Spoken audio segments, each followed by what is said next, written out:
نحمده ونصلي على رسوله الكريم اما بعد فاعوذ بالله من الشيطان الرجيم بسم الله الرحمن الرحيم يا ايها الذين آمنوا كتب عليكم الصيام كما كتب على الذين من قبلكم لعلكم تتقون۔ محترم سامعین، اس مختصر سے ویڈیو میں آج ہم جس عنوان پر بات کریں گے وہ عنوان ہے کہ رمضان کے ساتھ ہماری بے شعوری۔ اس کے لیے سب سے پہلے بحیقی کی ایک روایت ہے، اسے یاد رکھیے اور پورا بیان سنتے وقت اس حدیث کو اپنے ذہن میں رکھ کر سنیے۔ اللہ کے رسول صلی اللہ علیہ وسلم کا ارشاد ہے کہ قیامت کے دن اللہ تعالی سارے اعمال کا حساب، اعمال صالحہ کا حساب کرے گا۔ نماز، روزہ، زکوٰۃ، حج وغیرہ سارے اعمال کا حساب ہونے کے بعد ہر شخص کو اس کے اپنے عقل اور فہم کے مطابق ہی اجر و ثواب دیا جائے گا۔ اگر ہم اپنے معاشرے کا جائزہ لیں گے تو آپ کو یہ بات سمجھ میں آئے گی کہ جب رمضان شروع ہوتا ہے تو اکثر غیر مسلم حضرات مسلمانوں سے یہ سوال کرتے ہیں کہ آپ روزے کیوں رکھتے ہیں اور اتنی سختی اور پابندی کے ساتھ روزے کا اہتمام کرتے ہیں، آخر روزے کا مقصد کیا ہے؟ چنانچہ ایک گروپ میں بھی ٹھہرا تھا اور وہاں پہ یہی سوال ایک مسلمان سے کیا گیا تو اس نے غیر مسلم کو یہ جواب دیا کہ ہم سال بھر مرغن غذائیں کھاتے ہیں، اس کو گلانے کے لیے روزے رکھتے ہیں۔ ذرا غور کیجئے کہ ہم رسول اللہ صلی اللہ علیہ وسلم کے امتی ہونے کے ناطے اور رسول اللہ صلی اللہ علیہ وسلم کے نمائندے ہونے کے ناطے آخر ہم کتنا بیکار اور غلط جواب اور فرسودہ جواب دنیا کے سامنے پیش کر رہے ہیں۔ یہ اسلام کا غلط ریپرزنٹیشن ہے۔ اسی طرح میں آپ کو بتاؤں کہ ایک محترمہ یہ عرض کرتی ہیں کہ وہ ہر مرتبہ نئی فلم پہلے دن دیکھنے کی عادی تھی اور جب رمضان میں نئی فلم ریلیز ہوتی تو وہ کہتی تھی کہ اپنے ساتھ اگر روزہ 6 بجے ختم ہونے کا وقت ہوتا تو اپنے ساتھ کھجور ساتھ رکھ لیتی اور تھیٹر ہی میں وقت دیکھ کر روزہ کھول لیتی۔ میرے بزرگوں اور دوستوں،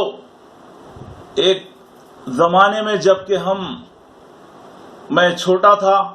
15-20 سال کا تھا، تو اس زمانے میں 2 روز پہلے اخبار میں آیا تھا کہ فلانے دن فلانی فلم ریلیز کی جائے گی، تو ہم جس محلے میں رہتے تھے اس محلے کے اندر 2 بجے کے وقت میں گھوم پھر کر دیکھا اور ہر گھر سے جو آواز آ رہی تھی اس میں اس فلم کا ایک گانا لگایا تھا۔ اس گانے کے اندر یہ بول تھے کہ سرے راہ چلتے چلتے مل جائے کوئی اجنبی، اور سارے مسلمان حالت روزہ میں رمضان کے مہینے میں فلم دیکھ رہے تھے۔ دوسری بات یہ کہ زمانے سے یہ بات دیکھی جا رہی ہے کہ اس ہندوستان کے اندر خاص طور پر ETV اردو کے ذریعے ہر دن ہر ہندوستان کے مختلف شہروں میں ETV اردو کا نمائندہ جا کر وہاں مسلمانوں سے انٹرویو لیتا ہے اور مسلمانوں کے گھروں میں جاتا ہے، مسلمانوں سے پوچھتا ہے۔ اس میں ڈاکٹرز بھی شامل ہیں، اس میں انجینئرز بھی شامل ہیں، اور اس میں تاجر طبقہ بھی شامل ہے، اور اس میں جو ہے دفتروں میں کام کرنے والے لوگ بھی شامل ہیں اور اسٹوڈنٹس بھی شامل ہیں۔ ہر ایک سے یہ پوچھا جاتا کہ بھئی آپ روزہ، اس کا پہلا سوال میں قریب لے جانے کے بعد یہ سوال کرتا ہے کہ آپ روزہ کیوں رکھتے ہیں؟ میں آپ کو بتا رہا ہوں کہ آج برسوں سے یہ جواب میں ای ٹی وی اردو پر سن رہا ہوں کہ ہندوستان کے سارے شہروں میں پڑھے لکھے اور غیر پڑھے لکھے، ان پڑھ اور پڑھے لکھے دونوں لوگ یہ جواب دیتے ہیں کہ ہم غریبوں کی بھوک اور پیاس کا احساس کرنے کے لیے روزہ رکھتے ہیں۔ ذرا غور کیجئے کہ یہ جواب کیا واقعی صحیح ہے؟ کیا قرآن مجید کی تعلیمات کے مطابق یہ جواب صحیح ہے؟ کیا اللہ تعالی ہم پر روزے اس لیے فرض کیا کہ ہم غریبوں کی بھوک اور پیاس کا احساس کر کے روزہ رکھیں؟ اگر ہمارا یہ جواب رہا تو ہم صحیح معنوں میں اسلام کی نمائندگی دوسری قوموں کے سامنے نہیں کر رہے ہیں اور اسلام کا غلط ریپرزنٹیشن دے رہے ہیں۔ اگر اس ٹی وی کے پوچھنے والے کی جگہ اگر میں ہوتا تو ان لوگوں سے جو یہ جواب دیتے ہیں، اگر میں یہ سوال کرتا کہ یہ بتاؤ کہ روزے صرف امیروں پہ فرض ہیں یا غریبوں پہ بھی فرض ہیں؟ اگر غریبوں پہ فرض ہیں تو پھر غریب کس کی بھوک اور پیاس کا احساس کریں گے اور غریب کس کی تکلیف کا احساس کریں گے؟ یہ جواب اس لیے دیا جاتا کہ ہم لوگ قرآن مجید کی تعلیم سے واقف نہیں ہیں اور ہم لوگ قرآن مجید سے ہدایت حاصل کرنے کے لیے تلاوت نہیں کرتے۔ ہم جو ہے قرآن مجید کو صرف برکت کے لیے پڑھتے ہیں اور رسمی انداز میں خانہ پوری کرنے کے لیے قرآن مجید کی تلاوت کرتے ہیں۔ یاد رکھیے کہ عمل دو طریقے کا ہوتا ہے، ایک عمل دیکھا دیکھی ہوتا ہے اور ایک عمل جو ہے علم حاصل کر کے کیا جاتا۔ مسلمانوں کی بہت بڑی تعداد علم حاصل کیے بغیر دیکھا دیکھی عمل کرتی ہے۔ یہی حال روزوں کے ساتھ بھی ہے کہ وہ اپنے ماں باپ کو بچپن سے گھروں میں سحر میں اٹھ کر کچھ اچھے کھانے پکاتا ہوا دیکھ کر اور شام میں افطار کے وقت جو ہے اچھی غذائیں اور اچھی چیزیں آنے پر وہ شوق میں روزہ رکھنا شروع کر دیتے اور بڑے ہونے تک ان کو صرف یہ معلوم رہتا کہ روزہ ایک عبادت ہے اور روزہ فرض ہے۔ روزے کے مقاصد اور روزے کی حکمتیں ان کو نہیں معلوم ہوتی۔ اگر آپ علم حاصل کیے ہوئے ہوتے اور آپ اگر اسلام کی تعلیمات حاصل کیے ہوئے ہوتے تو آپ یہ بتاتے اور آپ کے ذہن میں یہ بات ہوتی کہ روزہ جیسی عظیم الشان عبادت اللہ تعالی ہم پر جو فرض کیا ہے اس کے مقاصد میں سب سے بڑا مقصد یہ ہے کہ ہم خالص اللہ کے لیے روزہ رکھتے ہیں، اور دوسرا مقصد یہ ہے کہ قرآن مجید کا شکرانہ ادا کرنے کے لیے رکھتے ہیں، اور تیسرا مقصد یہ ہے کہ ہم تقوی اور پرہیزگاری حاصل کرنے کے لیے رکھتے ہیں۔ یہ بڑے مقاصد ہیں۔ اس کے علاوہ ہم صبر کی مشق کرتے ہیں، اس کے علاوہ اپنے نفس کو کنٹرول کرنے کی بہرحال بہت ساری چیزیں ہیں جس کے اندر روزے کی حکمتیں اور مصلحتیں ہیں۔ اگر آپ کے ذہن میں یہ بات ہو کہ اللہ تعالیٰ قرآن مجید میں خود ارشاد فرما رہا ہے کہ وَلِتُكَبِّرُوا اللَّهَ عَلَى مَا هَدَاكُمْ وَلَعَلَّكُمْ تَشْكُرُونَ، کہ ہم روزے کو خاص طور پر چاہے دن بڑا ہو یا چھوٹا ہو، چاہے گرمیوں کا موسم ہو، برسات کا موسم ہو یا سردیوں کا موسم ہو، ہم خالص اللہ کی بڑائی اور اللہ کی محبت میں روزہ رکھتے ہیں، اور اس بڑائی کو ظاہر کرنے کے لیے ہم قرآن مجید کے احکام پر چل کر قرآن مجید کا شکرانہ، اللہ تعالیٰ کی عطا کردہ اس نعمت کا شکرانہ ادا کرتے ہیں، اور وَلِتُكَبِّرُوا اللَّهَ عَلَى مَا هَدَاكُمْ کے ذریعے زندگی کے ہر عمل میں اللہ کی بڑائی کو ظاہر کرتے ہیں۔ اس لیے یہ بتایا جائے کہ ہم روزے کی حالت میں دن بھر 5 وقت کی نماز ادا کر کے اللہ کا شکرانہ ادا کرنے کی مشق کرتے ہیں تاکہ سال بھر اللہ کے شکر گزار بندے رہیں۔ اور حالت روزہ میں یہ بتلائیے ٹی وی والوں کو کہ حالت روزہ میں ہم قرآن مجید کے احکام کی دن بھر پابندی کرنے کی مشق کرتے ہیں تاکہ سال بھر ہم صحیح معنوں میں اللہ کے کلام پر چلنے والے بنیں۔ اسی طرح ہم حالت روزہ میں اپنی آنکھ، اپنی کان، اپنا دل اور دماغ کو کنٹرول کر کے اس سے برائیوں سے محفوظ رکھ کے جھوٹ، غیبت اور جو ہے جھگڑا اور لڑائی جھگڑا اور فحش کلامی سے دور رہنے کی مشق کرتے ہیں۔ اسی طرح ہم روزے میں اپنے جسم کے رونگٹے رونگٹے کو اللہ کی اطاعت اور فرما برداری میں لگا کر اللہ کے مطیع اور فرما بردار بننے کی کوشش کرتے ہیں۔ اس کے برعکس چونکہ ہم قرآن مجید کی تعلیمات سے واقف نہیں ہیں، ہم لوگ جو ریپرزنٹیشن ٹی وی والوں کو دیتے ہیں اور وہ لوگ ہمارے گھروں میں بھی آ کے سوال کرتے ہیں، عورتوں سے ملتے ہیں، مردوں سے ملتے ہیں، تو وہ ہماری عورتیں بتلاتی ہیں کہ ہم اپنے گھر والوں کو فلاں فلاں غذائیں پسند ہے، لہذا سحر میں یہ پکاتی ہیں اور افطار میں یہ پکاتی ہیں، اس کا اہتمام کر رہی ہیں۔ اسی طرح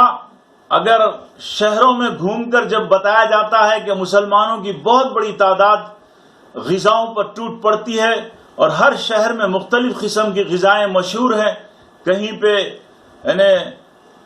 حلیم پکائی جاتی ہے، کہیں پہ حریص مشہور ہے اور کہیں پہ دہی بڑے مشہور ہیں اور کہیں پر جو ہے سموسا اور کہیں پہ جو ہے لخمی کباب، اس انداز کی غذائیں خاص طور پر رمضان کے مہینوں میں پکائی جاتی اور ٹی وی والے اسی چیز کو ہائی لائٹ کر کے ساری دنیا کے اور سارے مسلمانوں، ساری ہندوستان کے انسانوں کو یہ بتاتے ہیں کہ مسلمان رمضان کے مہینے میں ان چیزوں کی مشق کرتا ہے، اور پھر زیادہ سے زیادہ ٹی وی والوں کے سامنے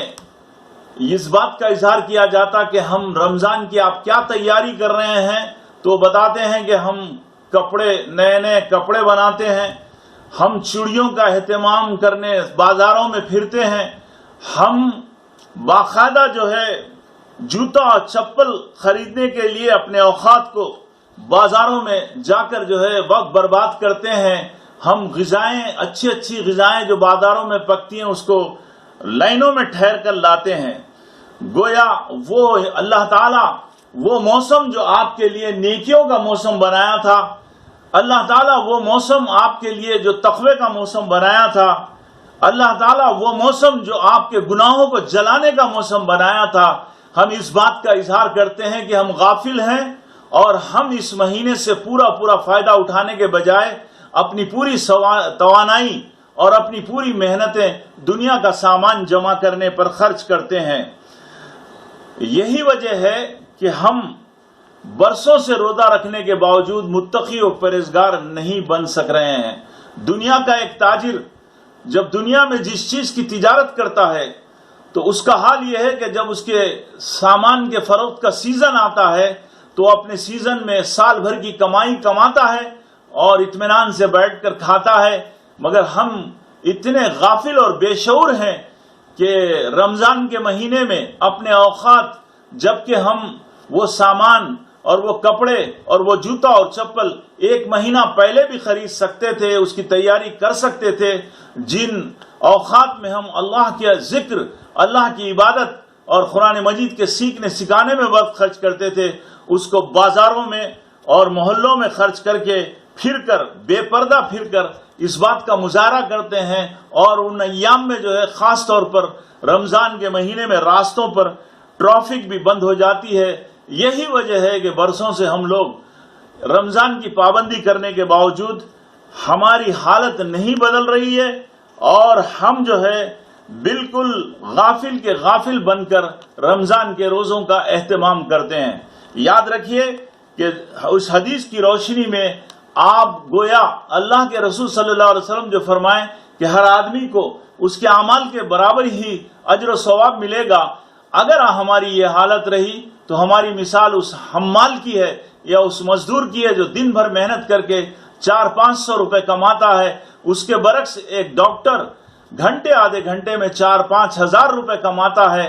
گویا دونوں کے اندر فرق جو ہے علم کا اور شعور کا ہے۔ مزدور اور حمال محنت زیادہ کرنے کے باوجود اپنے آپ کو جو ہے کم مزدوری کے ساتھ اور کم کمائی کے ساتھ جاتا ہے، اور ڈاکٹر جو ہے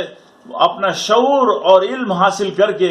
زیادہ سے زیادہ محنت اور کمائی کماتا ہے۔ بہرحال ہماری اس جو ہے غفلت کو دور کیجئے اور اپنے آپ کو غافل بن کر رمضان کی پابندی مت کیجئے۔ خدا کے واسطے پورے شعور کے ساتھ روزہ رکھنے والے بنیے اور دنیا کی دوسری قوموں کے سامنے اسلام کا صحیح ریپرزنٹیشن کیجئے۔ وآخر الدعوانا ان الحمدللہ رب العالمین۔